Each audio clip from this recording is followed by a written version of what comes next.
अस्सलाम वालेकुम प्यारे बच्चों। जैसे कि हम अल्केन्स के बारे में डिस्कस कर रहे थे तो उसके हमने इंट्रोडक्शन प्रिपरेशन के बारे में डिस्कस कर लिया है। आज हम इसके फिज़िकल प्रॉपर्टीज़ की बात करेंगे। तो फिज़िकल प्रॉपर्टीज़ में सबसे पहले इसकी फ़िज़िकल एग्जिस्टेंस के बारे में है कि अल्केन किस किस फॉर्म में एग्जिस्ट करते हैं। तो ये सॉलिड लिक्विड तीनों फॉर्म में एग्जिस्ट करते हैं but depend upon number of carbon. तो फर्स्ट 4 कार्बन जो होते हैं यानी methane, ethane, propane and butane. तो फर्स्ट 4 कार्बन तक आपके पास एक गैसेस फॉर्म के अंदर एग्जिस्ट करते हैं, कलरलेस ऑर्डरलेस गैसेस होती हैं। एंड पेंटेन टू हेप्टाडेकेन यानी C5 से C17 के दरमियान अगर कार्बन होंगे तो ये कलरलेस ऑर्डरलेस लिक्विड्स होंगे। बट अगर 18 से ज़्यादा कार्बन है तो ये वैक्सी सॉलिड्स होते हैं जो कि कलरलेस ऑर्डरलेस होते हैं। अगर हम अल्केन सेकेंड पॉइंट है पोलैरिटी के बारे में, इससे सोलबिलिटी का हम अंदाज़ा लगाएंगे यानी सोलबिलिटी ऑफ अल्केन्स की हेडिंग आप बनाएंगे। तो अल्केन्स जो होते हैं ये नॉन पोलर होते हैं, ये वेरी वीकली पोलर होते हैं। इस वजह से यहाँ पे लाइक डिजोल्व लाइक का फॉर्मूला हम अप्लाई करेंगे। तो ये नॉन पोलर किस में डिजोल्व होंगे? Non polar solvent like benzene, ether, carbon tetrachloride. और जो पोलर सॉल्वेंट्स होंगे लाइक वाटर, उसके अंदर ये क्या होंगे? डिजोल्व नहीं होंगे यानी सोलबल उनके अंदर नहीं होंगे। थर्ड पॉइंट है melting points, boiling points and density. तो ये जो मेल्टिंग पॉइंट्स, बॉइलिंग पॉइंट्स और डेंसिटी होते हैं ये इंक्रीज करते हैं with respect to their molecular मास।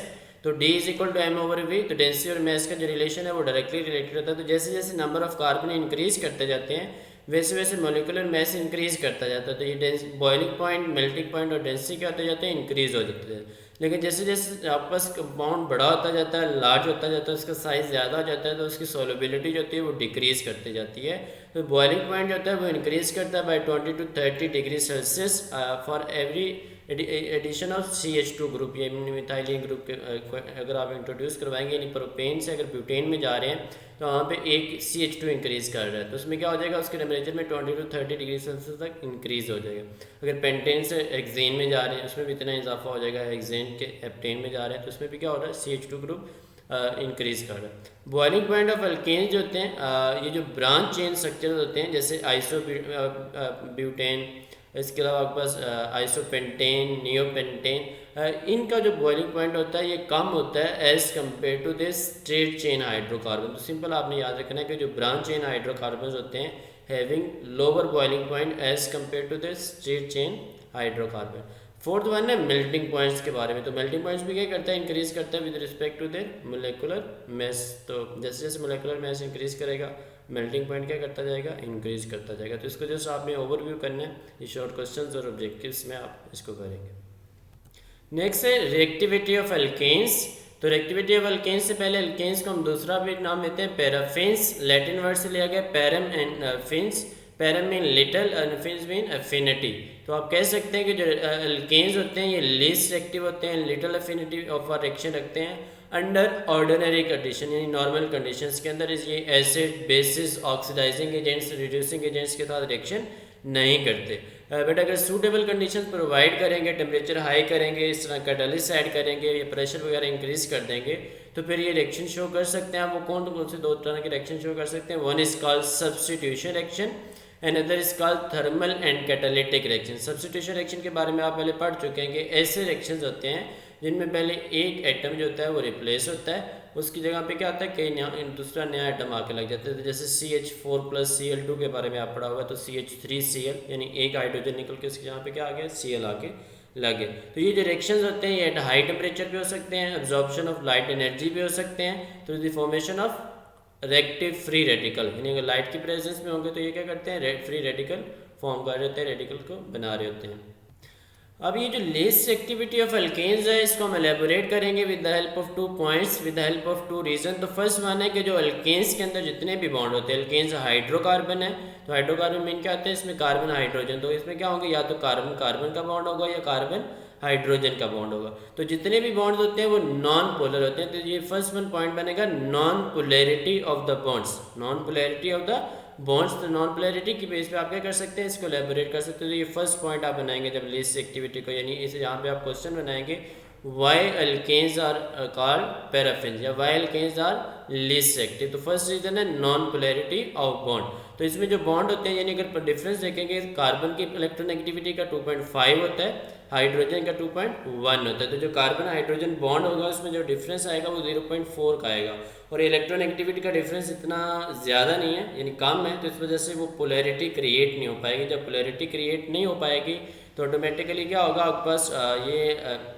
इसका रिएक्शन पॉसिबल नहीं होगा, आसानी से नहीं होगा। इसके अलावा जो सी सी बॉन्ड होते हैं तो ऑटोमेटिकली नॉन पोलर होंगे, बिकॉज दोनों की इलेक्ट्रोनेगेटिविटी क्या सेम है। तो इस वजह से क्या होंगे, जब एसिड बेसिस ऑक्सीडाइजिंग एजेंट इस तरह की चीज़ें हम ऐड करेंगे तो ये अल्केन के साथ रिएक्शन नहीं कर पाएंगे, क्योंकि एसिड HCl उस पर पॉजिटिव नेगेटिव होता है, अल्कलीज NaOH उसके ऊपर भी पॉजिटिव नेगेटिव होता है, ऑक्सीडाइजिंग रिड्यूसिंग एजेंट के ऊपर भी पॉजिटिव नेगेटिव होता है। तो जब यहाँ पे पॉजिटिव नेगेटिव उनको एंड नहीं मिलेंगे तो इस वजह से वो अटैक नहीं कर पाएंगे। तो ये नॉन पोलैरिटी ऑफ बॉन्ड जो होता है ये बेसिकली क्या करता है, इसकी अल्केन्स की रिएक्टिविटी को कम करता है। ये फर्स्ट पॉइंट है।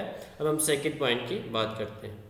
सेकेंड पॉइंट है inertness of sigma bond. Inertness मतलब स्ट्रेंथ को कहते हैं। तो अल्केन्स के अंदर जितने भी बॉन्ड होते हैं वो सारे के सारे सिग्मा बॉन्ड होते हैं, क्योंकि जो ऑर्गेनिक कंपाउंड्स हैं वो सारे के सारे कोवलेंट बॉन्ड्स होते हैं। तो कोवलेंट बॉन्ड में प्रेजेंट होता है, और कोवलेंट बॉन्ड दो तरह के होते हैं, one is called sigma bond, other is called pi bond. Sigma bond stronger होता है, पाई बॉन्ड वीक होता है। तो सिग्मा बॉन्ड में जो ओवरलैपिंग होती है वो हेड टू हेड होती है, और जो पाई बॉन्ड में ओवरलैपिंग होती है वो आपका साइड बाय साइड होती है। ये फर्स्ट ईयर में हम डिस्कस कर चुके हैं। तो सिग्मा बॉन्ड के जो इलेक्ट्रॉन्स होते हैं वो वेरी टाइटली हेल्ड होते हैं, तो इस वजह से ये क्या होता है, वेरी स्टेबल बॉन्ड बनता है। इसको ज़्यादा एनर्जी चाहिए होती है, यानी सिग्मा बॉन्ड को ब्रेक करने के लिए हमें ज़्यादा एनर्जी चाहिए होगी as compare to pi bond. तो इस वजह से जो इलेक्ट्रॉन्स होंगे present in sigma bond can neither attack on an electrophile nor a nucleophile. Electrophile मतलब क्या होता है, phile mean loving, electro mean electron loving.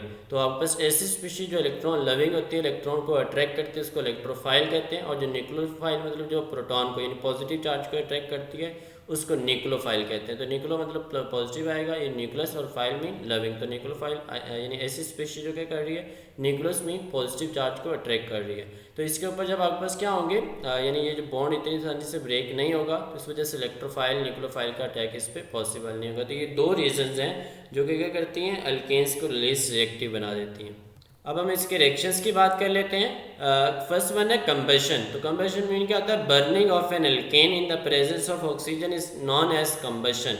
यानी जो ऑक्सीजन होगी वो एक्सेस ऑक्सीजन होगी, और जब कंप्लीट कंबशन होती है तो इस वजह से CO2 H2 और हीट बनता है। कोई भी ऑर्गेनिक कंपाउंड एक्सेस ऑक्सीजन में आप बर्न करेंगे तो उससे CO2 H2 और क्या हीट ही बनेगी। तो ये हमारे पास मीथेन का हम क्या कर रहे हैं, यहाँ पे ऑक्सीजन के साथ रिएक्शन करवा रहे हैं, इसको फ्लेम प्रोवाइड कर रहे हैं। CO2 H2 प्लस क्या बन रहा है, 891 किलो जूल पर मोल एनर्जी निकल रही है। रिएक्शन जो होता है ये एक्सोथर्मिक होता है, बिकॉज इसमें हीट रिलीज हो रही है, और इसको इनिशिएट करने के लिए काफ़ी ज़्यादा टेम्परेचर चाहिए होता है। जैसे गाड़ी के लिए आप गाड़ी को इग्नाइट करते हैं, घर के अंदर आप चूल्हा जला रहे होते हैं तो उसको फ्लेम प्रोवाइड कर रहे होते हैं। तो ये बेसिकली सारा का सारा बर्निंग प्रोसीजर होता है।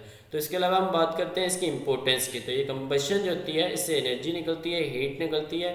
तो ये internal combustion engines of automobile, गाड़ियों यानी बाइक्स के, ट्रक के, ये जितनी भी गाड़ियाँ हैं सब के इंजन्स के अंदर यही कंबशन का प्रोसेस हो रहा होता है। तो वो कंप्रेस मिक्सचर ऑफ अल्केन, जो पेट्रोल, डीजल, CNG, ये सारी चीज़ें जो होती हैं ये बर्न्स करती हैं ऑक्सीजन के साथ, और उससे क्या होती है, हीट प्रोड्यूस होती है, एनर्जी प्रोड्यूस होती है। वो एनर्जी क्या करती है, इंजन्स के फंक्शन को इंक्रीज़ कर देती है, एफिशिएंसी को इंक्रीज़ कर देती है।